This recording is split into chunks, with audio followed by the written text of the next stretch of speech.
We'll do something that is called Vashasattva Zog, which if you're not familiar with it, you don't really need to know what it is. For those people who are new, there's lots of cakes and cookies and fruits and whatever. So this is basically what the puja is all about for those people who don't know. It's because tomorrow is a Zog day, so that's why we are doing Zog. And Vashasattva Zog is quite short. It's only 20 minutes, it's in English, you can sing it. We're asking Vashasattva, we're asking actually by giving something, we're asking for realizations in certain things that you will see in the text. You will understand what the text says, so it won't be in Tibetan, so it might be a bit of a relief. And the other relief is it takes 20 minutes, whereas Guru Puja takes at least an hour and a half, if not longer. So I don't know, you said people you're welcome to stay, whoever wants to stay. Yes, also mentioned something about our surprise gift surprise protection. They want to take part in leaving. So it's a nice way of starting that welcome party, because Zog is always a puja is giving, right? So we learn to give, and we learn to give like really beautiful things, not things that are cheap. And it creates a lot of positive energy, the energy of generosity. So that again, you know, whenever you are generous, immediately you're rich. You know, if somebody has this poverty mentality and you can't give anything, you're poor. Whereas if whatever you can give, you learn to give, you have an immediate result of your spiritual practice, because you feel rich, because you have something to give and something to share. So this is why there's a lot of it's good. אני מבקש ממנו שיבוא לפניו. אני מבקש ממנו שיבוא לפניו. You cannot hear? Sorry, if you can't hear, then just... דקה יבוא לעזור לנו, בסדר? Itzik is here. All the problems are solved, or will be solved, because Itzik is here. He is a professional problem solver, so we are safe. Whenever his face shows up, then everybody can totally relax. And this is what I would like you to do also this weekend, is just to relax. It will be not easy to talk about death like the whole weekend, in case you were not aware of it. It's not a social gathering, also it looks like that. You see the joy of people meeting, people haven't seen each other for quite a long time, everybody's very happy. So we will be talking about death, which also doesn't have to be something gloomy or sad or heavy. Death is, whether we believe it or not, a natural thing. It's a very simple fact. Everybody who is born will have to die. And we think that we are in harmony with that fact. You know, we're in harmony with the fact that if it rains and you go out without an umbrella, you get wet. So you're not coming home shocked. You're wet, and then you do whatever needs to be done. You put on dry clothes, and that's it. We're used to the fact, if I hold this cup here and I let it fall, it will drop. It will, maybe not here, but if it's a stone floor, it will break. Because we're not making a big fuss out of it. Make a big fuss. I broke the cup, maybe this will be the big fuss, but not the cup is broken. We know that if a porcelain cup hits a stone floor, it will break. It's just, then it's this ego thing. Why was I so stupid and all this, and that's what we bring in. But not that the cup broke. Whereas if somebody dies, or if we are about to die, that could be when we are not getting used to the fact, while we are still alive, that could then become could create a lot of difficulties. And also something in death, please do not think that once you do a few seminars about death and dying, you read all the texts and all this, then it will be okay for you. Maybe it will, maybe it won't.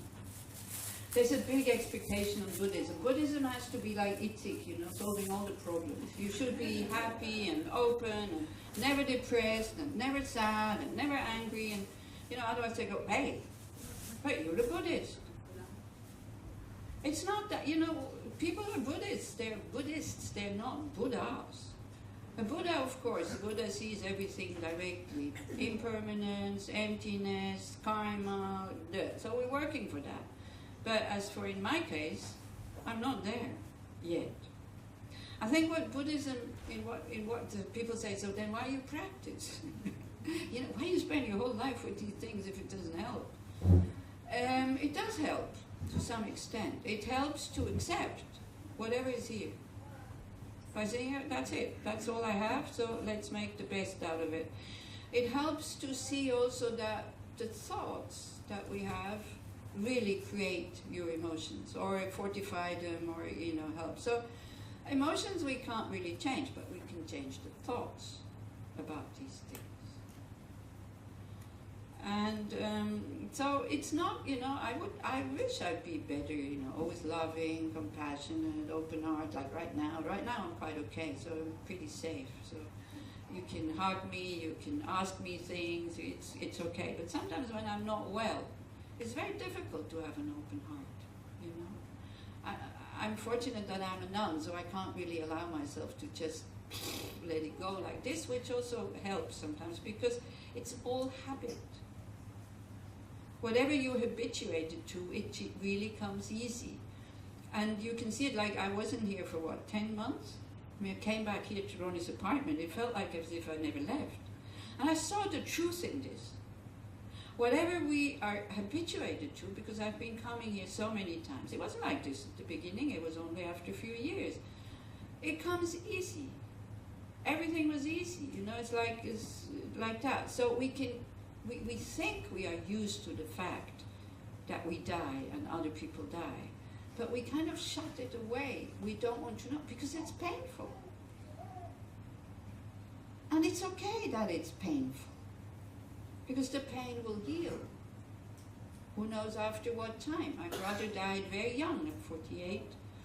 My sister-in-law, she's not grieving anymore. It's 20 years almost. Now it's 20 years actually. So she's not grieving anymore, but she's still somewhere in there.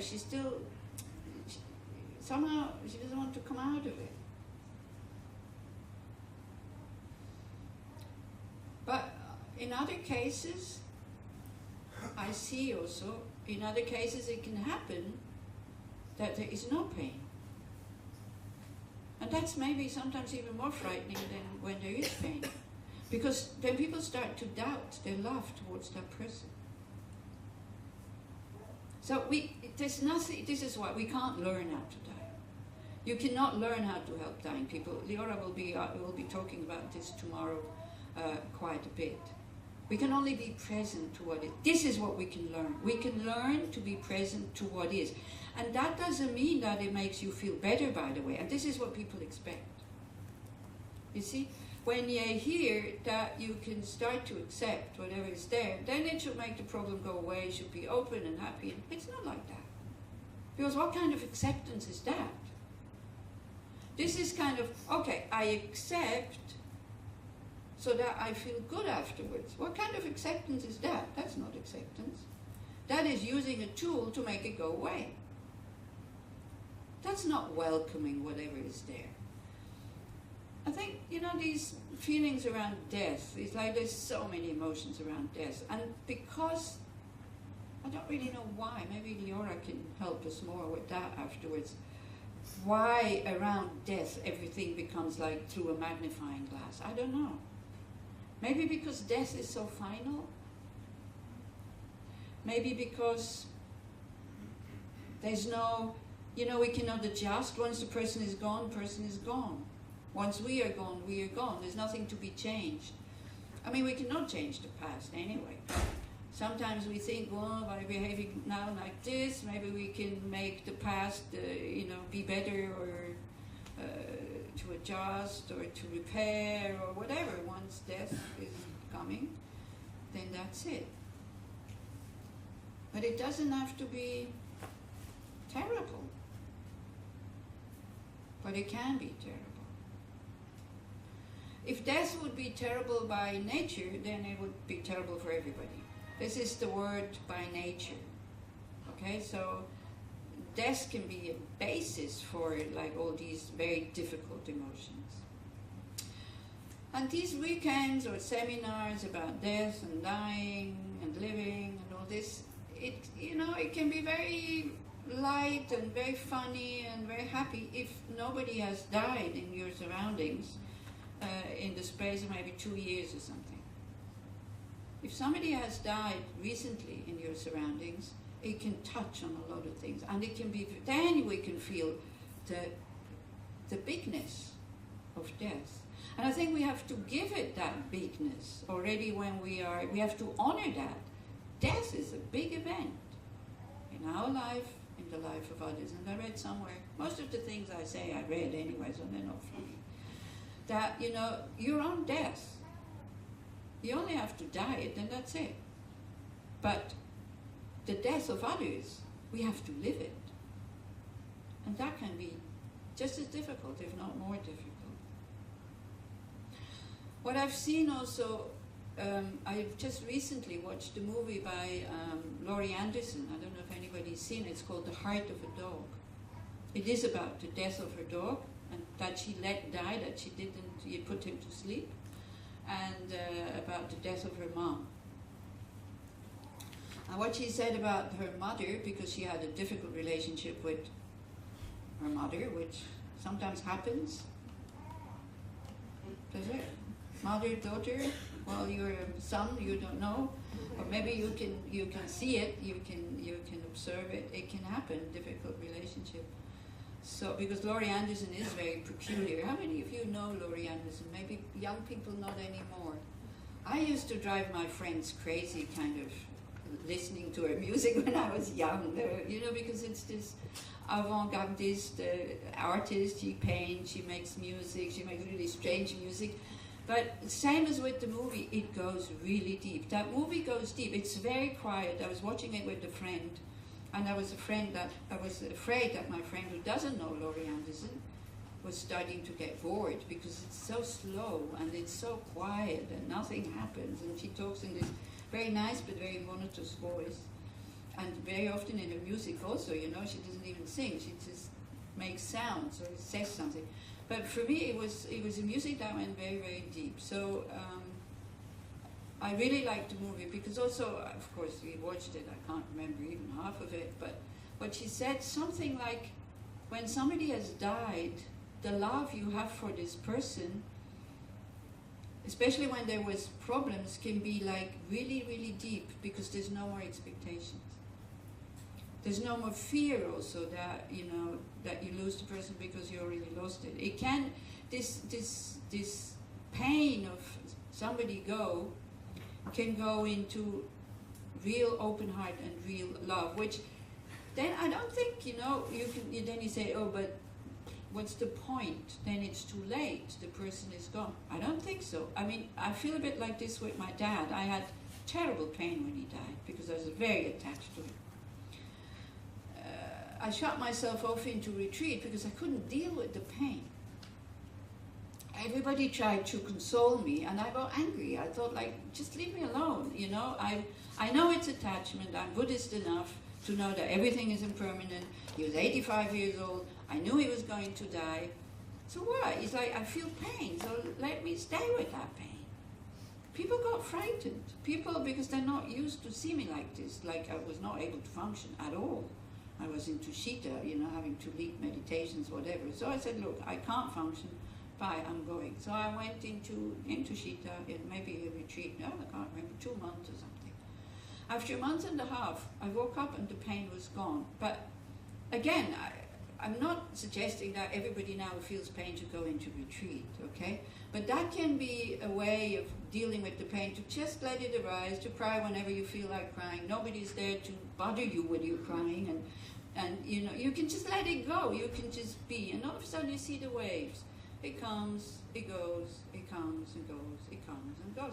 And all of a sudden, because of what I had in my head, it's not that these Buddhist things didn't work at all, but because I knew these things, but it took time for them to work. If you do not have these tools to give to the mind, then it might not work. Like with my sister-in-law, she never wanted to know anything about Buddhism, which is fine, So I think because I had these theories, and I did use them, and after a while, they start to work. But given the time for them to work. Okay? Now I already see I'm not doing what I was supposed to do. I was supposed to do meditation with you.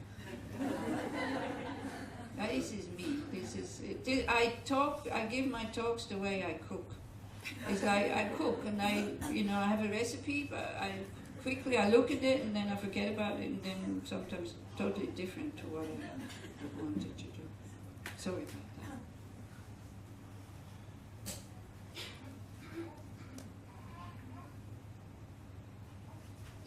The first thing that, I'm talking now like a Buddhist, okay? It doesn't mean that you have to agree with me, doesn't mean that you have to have the same opinion, you can have some totally different opinion, totally different spiritual direction, different religion, whatever, it's fine. I really don't mind. I'm happy to be a Buddhist, it suits my mindset. Other people have other spiritual practices, it's okay. We don't have to be all the same thing. So whatever I'm saying, you don't have to accept it, but I won't go into arguments with there's rebirth, there's no rebirth. I don't know, Buddhism says yes, I believe it. I don't know, I believe it. Other traditions say no, then other people believe that. It's fine. We don't know, nobody knows, But I think it has an influence on your life. If you know that you have to come back to this earth, you go like, oh, I better take care of, where I come back from. You just see the difference when you leave a hotel room or when you leave your house.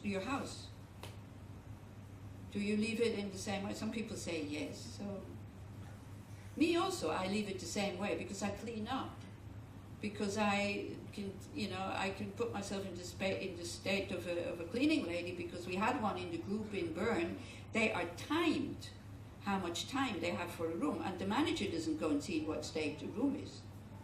They have, I think, 11 minutes or something like that to clean everything, change the sheets, whatever. It's really inhuman, this kind of job, So when you know that, then you try to clean up as much as possible. You take off the sheet, and some people think I'm crazy. They say, yeah, but you pay money. I say, yeah, but it's not this cleaning lady who gets really the money. So she gets up. You can do like this, or you can also leave all the mess behind, and then when you leave your house also, sometimes you leave all the mess behind. That also happens. So, but in general, we're a bit more careful when we leave our house, because we know that we have to come back there. So it's a bit the same thing. With this view of rebirth, then we kind of start to think, wonder what happens. Is there somebody to explain to me what is this just random, or is it that I can buy a ticket now and so I know where I'm going, or what will happen? So we can start to think about these things. Also, because death is very much connected to life, it can make us think, how do I want to live now? So maybe, when I come back to this world, that maybe I meet again the right people, or right conditions, or whatever, things that I like. Rebirth or not rebirth, I think, again, we will leave this argument totally aside if that's okay for you. I let you have your opinion. Please let me have mine. Because you don't think you will be able to convince me that there's no rebirth. No, you can't prove it. So what? Many things you can't prove, It's just it's an opinion. It's a view. Many things we have views and we don't know. So it's all right. So, because for example, the view of no rebirth, they can shorten your life by saying, oh, life is shit, okay, goodbye, I go kill myself. Or it can also lighten your life by thinking, okay, I know that one point is finished, nothing continues, so okay, so I bear what I have to bear now, because if I die, other people grieve and they're sad or whatever. It can always go both ways.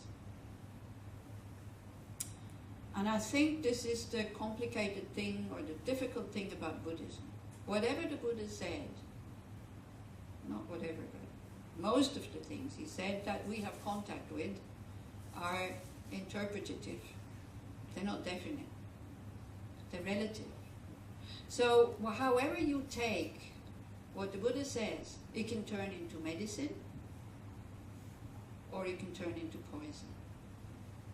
For example, you're somebody who hates conflict, which luckily in this country you don't have many of these people.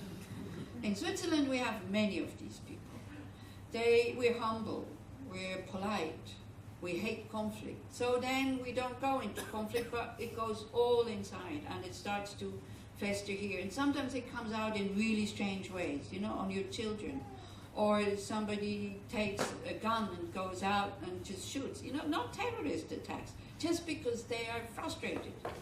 Just because they're not able to voice their opinion. Just because they're not heard also sometimes. Just because they have high hopes and, you know, they don't get fulfilled, or I don't know what. It seems like this whole thing about just putting everything inside makes you more and more sensitive to little things, and then there's a big explosion, and then people suffer that you don't want. So, but if, let's say you're somebody who hates conflict, it doesn't mean you're a more peaceful person, by the way, if you cannot deal with the emotions that are there. Because then on top of the conflict you have fear. Now, no, please, I'm not saying now go into conflict with everybody, I'm not saying that. Yeah. But you can use the Buddhist teachings not to go into conflict by going, oh, I'll be patient, it is my karma, and anyway everything is impermanent, and on top of it everything is empty, and you just don't really deal with it, and you just let it be. You know, like for example, anger also. You know, anger is it's an emotion that shows us, hey, something is wrong. But then anger, of course, always tells you something is wrong outside, with the other person, not with me. But allow the anger to be there. Shut your mouth so you don't do any damage, and keep your hands to you as though you don't go like that. And but then look, what is behind it? Why did I get angry? What is, first of all, how does it feel? How do I look? This is always the first thing. You're aware of that you're angry. But then look at, you know, there's certain needs that did not get fulfilled, and this is why you got angry. And then you have to examine, are these needs really logical? Are they justified? I mean, I have so many needs. It's like, do I fulfill those needs of others? Or do I just want others to fill my needs? And very often you start to calm down, because then you are in a mental factor, instead of anger who blows everything up and projects everything outside. You're in a mental factor of wisdom, concern, analysis. Hey, what's wrong? You know? And then don't stop there, like my needs didn't get fulfilled. You cannot expect the world to fulfill all your needs. But if you just stay with your anger, you're not going that far. And then, of course, you get you're angry all the time. Because, I mean, who has all their needs fulfilled all the time? It's impossible. And we have so many needs. We're so needy people. As I said, we get more and more sensitive. We become more and more center of the universe. So these are the things you can start doing, like, you know, already now. But as I say, if you study Buddhism, then it's good to be in a group and to discuss these things, so that it doesn't turn into poison. And what belongs to it is what we didn't do with you, is the meditation. To sit and watch your mind. I'm sorry.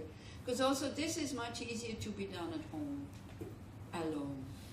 And so few people do it. And this is why also, you know, the Tibetans, they don't meditate silently in a group, because they think you do this at home. Because at home you have nobody to disturb you. You don't have people coughing next to you, or you have your perfect cushion where you feel really comfortable. You have your corner where you have your things that inspire you, you know, either a picture of the Buddha or some other spiritual figure. Maybe just a bunch of flower, I don't know, maybe a candle, maybe a piece of cake that you say, okay, if you sit for 20 minutes, then you can have the piece of cake. It can be that, to make you sit. Yeah? So mindfulness in the spiritual practice, you know, all this intellectual knowledge that we're giving you is great. but it doesn't really transform. It gives you the tools, but if you don't do mindfulness, if you don't look inside, if you don't do introspection, you will never get to know yourself, which is such a shame, you know. So many people know you, like other people, but do you know yourself? Are you sure that you really need all these needs in order to survive? Are you sure that you're not more, that you couldn't be more giving and more open? Yeah, we'll have a Tonglen weekend also, and Leora will teach you Tonglen. And I was in Belgium lately, and Belgian people are a little bit like Swiss, so I like to go there because I can relate to them really well, because I know myself, and so I see the same kind of. Israel a little bit more difficult to get to, really. I mean, on the human level, I can relate to you really well, so that's fine. So we did a Tonglen weekend, and so, you know, it's breathing in the difficulties and from black smoke, giving out light and like that. So this woman comes to me afterwards and she says, oh, now I have all the black stuff inside, I don't know what to do with it. I said, well, did you breathe out light? She said, no. I said, well, you know, so I told her to just leave alone the black stuff and just breathe out light. Every out breath, let alone, you know, don't take the difficulty, just breathe out light. Because all of a sudden we discover how much we have to give. We're not, you know, you can visualize whatever you want to give, but especially your good heart you're giving, your openness, your friendliness, your kindness. And you don't have any objects there. So it doesn't make it personal. I found it really working. Because one thing is, when we just give, all of a sudden we notice we're not losing anything. But we start to open up. And then maybe you're ready for the black things. So that again, you know, if she wouldn't have told me that, if she would have gone home like a true Belgian person, because they're very private, same as Swiss people, I wouldn't have known. I wouldn't have been able to give her that advice. I don't know what she would have done with the black stuff inside. Because it's somebody who is insecure and depressive, and you know, the whole thing. So, but with just breathing out light, it really helped her. So this is what I'm saying. It's very, very individual. We're all conditioned to a certain way. We are all have different, you know, we have different lives before. Don't know about these, but we grew up in different ways. Some are very resilient. Some people are very strong, and some other people are quite weak. But, and this is the nice thing about Buddhism, we all have the same nature. And Buddhism said, well, again, I don't know, but I believe in it, and it's a nice thing to believe in. At the basis, we're okay. Everybody. Like the nature of the mind, when I say mind, the Hebrew word for mind, one if possible. Huh? Toda'ah. Toda'ah, like thank you? No. This one is Todah. This one is Toda'ah. Mind. So in mind, the definition of mind is that which cognizes, and that is not material, it's not matter. The spirit, you can call it the spirit, that which cognizes objects and does something with it. So in the mind you have emotions, you have thoughts, you have a mental factor of discrimination that knows this is different from that. You have the mind who feels like pleasant, unpleasant, neutral, hot, cold, I mean, this through the body. And the mind, in order to have these feelings, needs senses. So this is, senses are of course ear, eye, also this matter, but then the thing that does something with it is the mind. So at the basis, you're good. We all, it says that every being has basic goodness, basic openness, like spaciousness, like no limits, and basic intelligence. Do we believe in it? Do we look for it? Do we see what kind of, I can't say what nourishes it, because it's not, we don't need to nourish it because it's there. But do we do things that we can discover it? Or do we do things that puts more layers on that basic goodness and egocentrism and all that? So this is for us to check, how do we put these things into practice? And this is what it's all about. The whole, Buddhism is hard work. How many of you have discovered that? Nobody yet. Oh, then you're right at the beginning of your practice. Who has discovered that it's hard work? Yeah. But it's okay. There's nothing wrong with hard work. I know we're all lazy. That's also, it's not our nature, but we have one mental factor which is called laziness. And the more we make progress in society, the better the air conditions, the better the telephones, the better the cars, beds, whatever we use, the more lazy we become. Unfortunately, because we're not challenged anymore, And we always find something that is even more comfortable and better and quicker and easier and all that. But it doesn't help to find the nature of the mind, because the mind likes challenge. Then with challenge, we develop courage. With comfortable being, we develop fear of losing it. That's the thing. Yet so much is invested in more comfort, isn't it? So much investment, money, thoughts, intelligence, technology, in more having life more comfortable. I don't know if I can tell you, the old ones, they know that example. Say, if people who created this country, like how many years ago, 70, 80 years ago? If they would have said, oh, no, I'm not going there, there's no air conditioning, thank you very much, this country would not exist. Do you think you could now, today, go out in the heat and have fields like they had and build houses with their own hands like they did? Do you think we could? Okay, switch off the aircon. Then see how many people stay here comfortably. You see, this is it, we become dependent on these things. I'm not saying you should switch it off, it's fine, it's very comfortable to have it. There's nothing wrong with comfort, but we have to be aware what it does to the environment and to our mind, to us. We become dependent on it. So slowly, it's like, okay, not necessary, right? It's okay, I can also, I'll do the water myself. Did she tell you to take? I still have like 3/4 full. It's fine. So to see what it does to us and whether we want to invest so much time in, to have exactly, to be surrounded by the right things so that we can feel comfortable, or to say, I'll bear it for 10 minutes now, or like that. Because fear and death, again, coming back to death, is very much going together, and we are afraid of fear. Fear can be very helpful, but you have to be afraid of the right things. So now the topic of this whole thing, what we're doing today, is what do I put in my last suitcase? Because that will be our last journey. In Buddhist terms, not your last journey, it will be the last journey with this baggage here, with this body, because that one, luckily, you can leave behind and get a new one. So, people like His Holiness the Dalai Lama, he says, well, death is just like changing old clothes.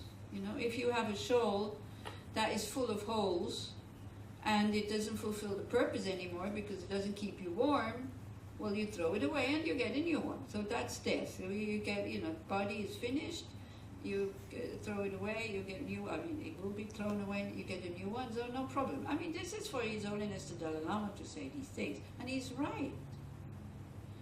But we don't live like this. We don't, I'm not treating my body the way I treat my clothes, because otherwise I would have not undergone a knee operation last year and all this, Clothes, I don't mend them. Well, some I do because I can't get new ones because I have peculiar ones. But usually we throw. How many of you still mend socks and T-shirts and all this? My grandmother used to mend. She had like this kit to mend things. So we don't. Yeah? But the body we do. So that means we put much more value in the body. And body is a good thing. Human body is fantastic to do spiritual practices. So what do we want to take with us? Now, if you don't believe in rebirth, we have to think different. Then, I mean, that title does not apply. Because if you don't believe in rebirth, no need for a suitcase. The suitcase in Buddhist terms is the mind. What do I want to take with me to my next life? So then we have to start to think about this now, not last minute. Again, you can see what your habits are. If you have a habit of preparing to go on holiday like 2 months before, and you check the websites, what is it, what's the weather like, what do I need, is there mosquitoes, do I need repellent, mosquito net, is it cold? So if you're somebody like this, that's your habit of preparing everything. Or if you're somebody like when you go shopping, you always go with a list. Or if you're somebody that just buys whatever comes to your mind. So this is different habits, this different type of people. So if you do not prepare for death, and you're the one with the list and going being in the internet the whole time to prepare your trip, which is the cheapest hotel, which is the best, blah blah, all that. Or if you just book any hotel, you don't care, but you don't look at the pictures, and because now also you can look at pictures. It's like 3 times the shower in these Booking.com ads, from all angles how the shower look, that you're going to spend 1 night in that room.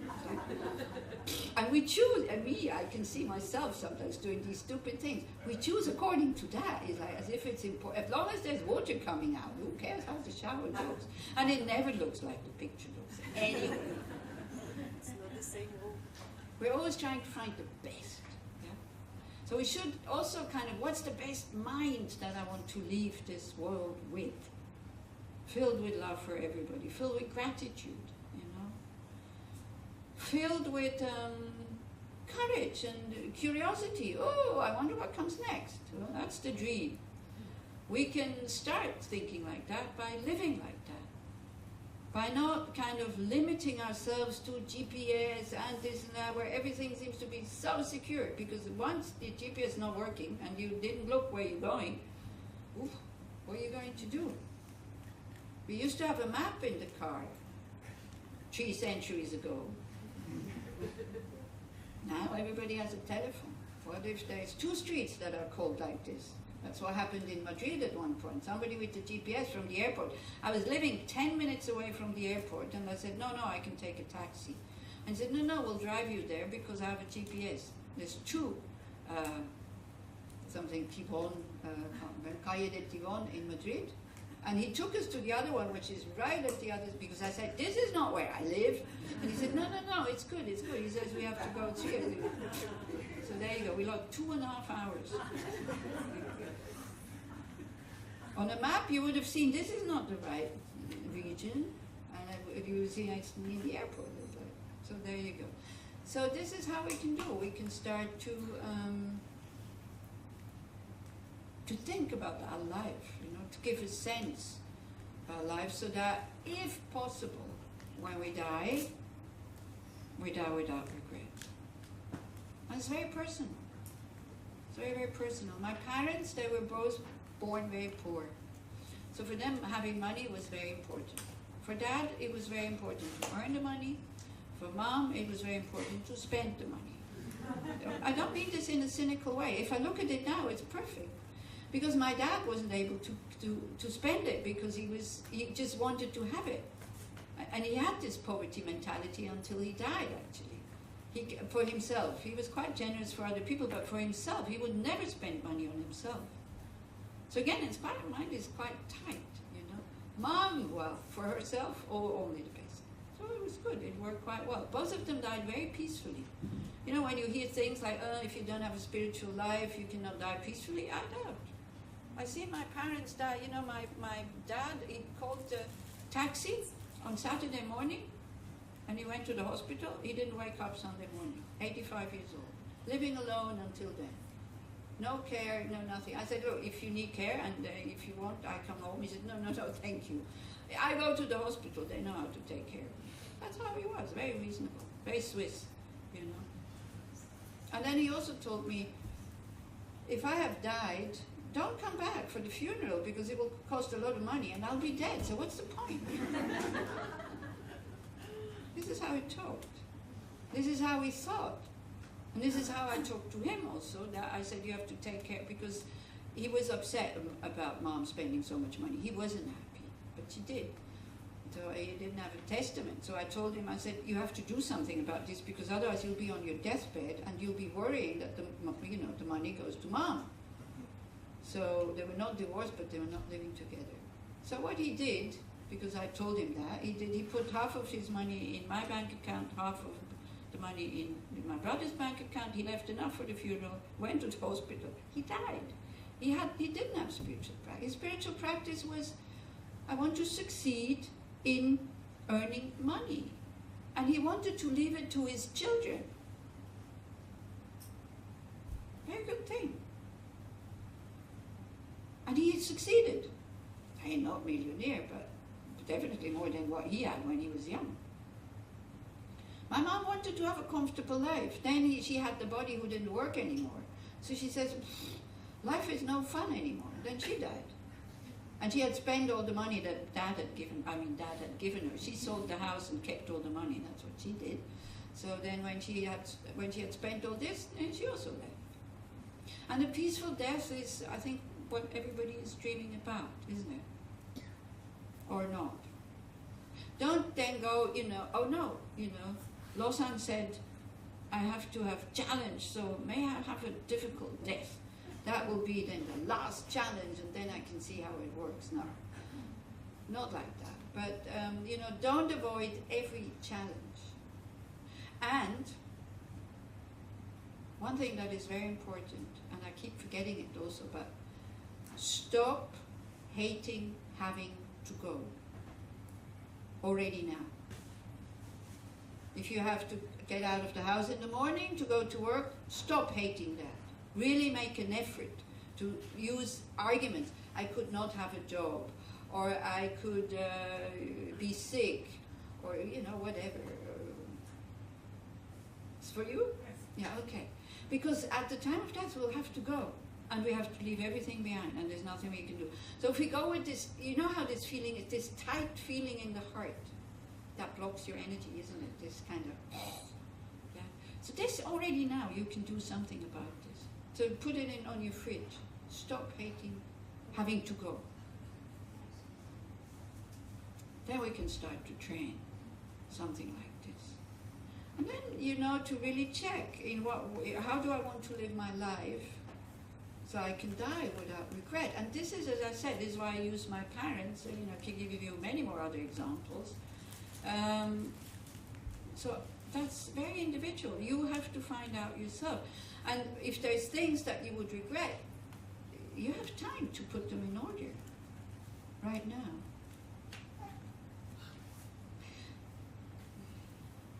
Things that we have done that is heavy at the time of death, heaviest at the time of death, is having hurt people. Hurt. This is what I can see in dying people. This is bothering them the most.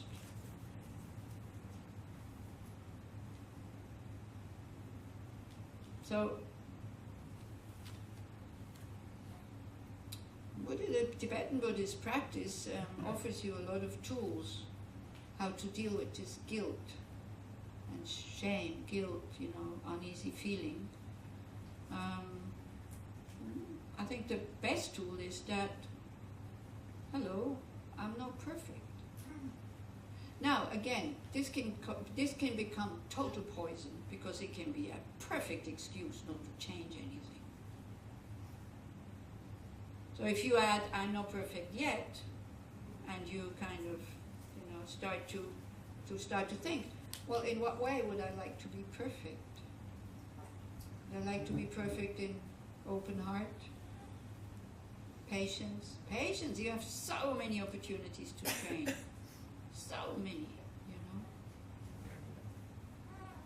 How do you train patience? What do you think?